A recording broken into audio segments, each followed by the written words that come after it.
Sir ಈಗ ತಾವು ಕೂಡ ರಾಜ್ಯ ಇಲಾಖೆಯಿಂದ ಒಂದು ಗೈಡ್ಲೈನ್ಸ್ ಕೂಡ ಕೊಟ್ಟಿದ್ದೀವಿ.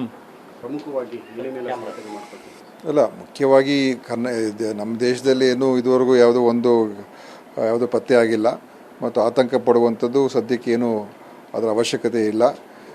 ಆದರೆ ಎಚ್ಚರಿಕೆಯಿಂದ ಇರಬೇಕು ಅಂತ ಕೆಲವು ಮಾರ್ಗಸೂಚಿಗಳಿದೆ.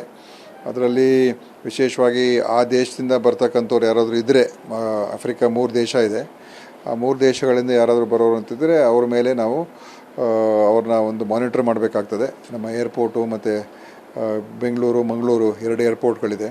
ಸೊ ಮಾನಿಟರ್ ಮಾಡುವಂಥದ್ದು ಮತ್ತು ಅವರಲ್ಲಿ ಏನಾದರೂ ಅನಾರೋಗ್ಯದ ಲಕ್ಷಣಗಳು ಬಂದರೆ ಅವ್ರ ಮೇಲೆ ನಾವು ಅದು ಟೆಸ್ಟ್ ಮಾಡುವಂಥದ್ದು, RT-PCR ಟೆಸ್ಟ್ ಮಾಡಿಸಿ ಚೆಕ್ ಮಾಡಿಸುವಂಥದ್ದು ಇದೆ. ಅದರಿಂದ ಸದ್ಯಕ್ಕೆ ಏನು ನಾವು ಇದು ವಿಶ್ವಮಟ್ಟದಿಂದ WHO ಇದರ ಪ್ರಕಾರನೂ ಕೂಡ ಇದೇನು ಸೀರಿಯಸ್ ಅಂದರೆ ಈಗಲೇ ಏನು ನಾವು ತುಂಬ ಎಚ್ಚರಿಕೆ ವಹಿಸ್ಕೊಳ್ಬೇಕು ಅಂತೇನಿಲ್ಲ. ಆದರೂ ಮುನ್ನೆಚ್ಚರಿಕೆಯನ್ನು ಇಟ್ಕೋಬೇಕಾಗ್ತದೆ ಮತ್ತು ಎಲ್ಲ ನಮ್ಮ ವ್ಯವಸ್ಥೆಗಳಲ್ಲಿ ಯಾವುದೇ ಒಂದು ಎಮರ್ಜೆನ್ಸಿ ಆ ಥರ ಬಂದರೆ ಎಲ್ಲ ತಯಾರಿಕೆ ಇರಬೇಕು. ಆ್ಯಂಬ್ಯುಲೆನ್ಸ್ ಫೆಸಿಲಿಟಿ ಮತ್ತು PPE ಕಿಟ್ಗಳು ಈ ಥರ ಮತ್ತು ಪ್ರತ್ಯೇಕ ಅವ್ರಿಗೆ ಆಗಿರತಕ್ಕಂಥ ಯಾವ ಆಸ್ಪತ್ರೆಯಲ್ಲಿ ಅವ್ರಿಗೆ ಅಡ್ಮಿಟ್ ಮಾಡಬೇಕು ಅಂತವ್ರು ಅದು ಬಂದರೆ ಅದೆಲ್ಲ ನಿಗದಿ ಮಾಡಿದ್ದೀವಿ. ಮಂಗಳೂರಲ್ಲೂ ಒಂದು ಆಸ್ಪತ್ರೆ, ಬೆಂಗಳೂರಲ್ಲೂ ಒಂದು ಆಸ್ಪತ್ರೆ ನಿಗದಿ ಮಾಡಿದ್ದೀವಿ. ಸೊ ಈ ಥರ ನಿಗದಿ ಮಾಡಿ ಇಟ್ಟಿದ್ದೀವಿ. ಸೊ ಪೂರ್ವ ತಯಾರಿಕೆ ಮಾಡಿ ಇಟ್ಕೊಂಡಿದ್ದೀವಿ.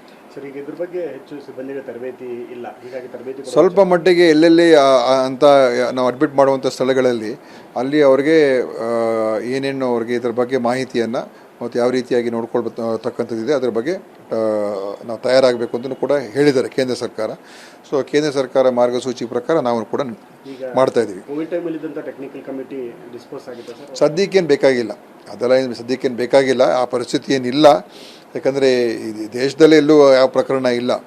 ಮತ್ತು ಅಥವಾ ನಮ್ಮ ಅಕ್ಕಪಕ್ಕ ದೇಶಗಳಲ್ಲಿ ಅಥವಾ ಏನು ಗಲ್ಫ್ ದೇಶಗಳಲ್ಲಿ ಅಲ್ಲೇನಾದರೂ ಆ ಥರ ಪ್ರಕರಣಗಳು ಬಂದಿದ್ದರೆ ನಾವು ಇನ್ನೂ ಸ್ವಲ್ಪ ಹೆಚ್ಚು ಕ್ರಮ ತಗೊಳ್ಬೇಕಾಗ್ತದೆ.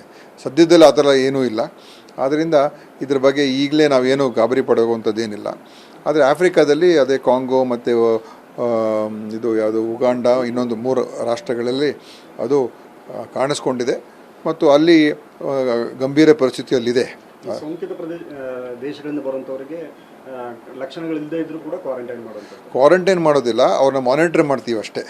ಅವರಲ್ಲಿ ಮತ್ತು ಅವ್ರಿಗೆ ಮೊದಲೇ ತಿಳಿಸ್ತೀವಿ, ಏನಾದರೂ ನಿಮಗೆ ಏನಾದರೂ ಲಕ್ಷಣಗಳು ಬಂದರೆ ಇಮಿಡಿಯೇಟ್ಲಿ ನಮಗೆ ಕಾಂಟ್ಯಾಕ್ಟ್ ಮಾಡಿ ಅಂತ. ಸೊ ಅವರನ್ನು ನಾವು ನಮ್ಮ ಒಂದು ಇದರಲ್ಲಿ ಕಾಂಟ್ಯಾಕ್ಟಲ್ಲಿ ಇಟ್ಕೊಂಡಿರ್ತೀವಿ. 21 ದಿವಸದ ಒಳಗಡೆ ಅವ್ರಿಗೇನಾದರೂ ಸಿಂಪ್ಟಮ್ಸ್ ಬಂದರೆ ಆವಾಗ ನಾವು ಅವ್ರ ಮೇಲೆ ಅವರ ಒಂದು ಏನು ಚೆಕ್ ಮಾಡುವಂಥದ್ದು ಮತ್ತು ಆ ಸಂದರ್ಭದಲ್ಲಿ ಕ್ವಾರಂಟೈನ್ ಮಾಡುವಂಥ ಪರಿಸ್ಥಿತಿ ಬರ್ತದೆ. ಇದುವರೆಗೂ ಆ ಥರ ಯಾವುದೂ ಏನೂ ಇಲ್ಲ, ಎಲ್ಲೂ ಕೂಡ ನಮ್ಮಲ್ಲಿ ಬಂದಿಲ್ಲ. ಕೇಂದ್ರ ಆರೋಗ್ಯ ಅವರು ನಮ್ಮ ಜೊತೆ ಸಂಪರ್ಕದಲ್ಲಿದ್ದಾರೆ. ಕೇಂದ್ರ ಅಧಿಕಾರಿಗಳು ನಮ್ಮ ಅಧಿಕಾರಿಗಳ ಜೊತೆ ಮಾತನಾಡಿದ್ದಾರೆ, ಎಲ್ಲ ಚರ್ಚೆ ಮಾಡಿದ್ದಾರೆ. ಅವರು ಕೂಡ ಡೈರೆಕ್ಷನ್ಸ್ ಕೊಟ್ಟಿದ್ದಾರೆ. ವಿಶೇಷವಾಗಿ ಏರ್ಪೋರ್ಟ್ಗಳು ಮತ್ತು ಪೋರ್ಟ್ಗಳು ಎಲ್ಲಿ ವಿದೇಶದಿಂದ ಬರುವಂಥದ್ದು ಅಲ್ಲಿ ಇದರ ಬಗ್ಗೆ ಪ್ರಥಮ ಹಂತದಲ್ಲಿ ಇವಾಗ ನಾವು ನೋಡ್ಕೊಳ್ಬೇಕಾಗ್ತದೆ. ಮತ್ತು ಈ ದೇಶಗಳಿಗೆ ಹೋಗಿ ಬಂದಿರತಕ್ಕಂಥವ್ರು ಅದು ಅವ್ರ ಮೇಲೆ ಆದ್ಯತೆ ನಮ್ಮದು.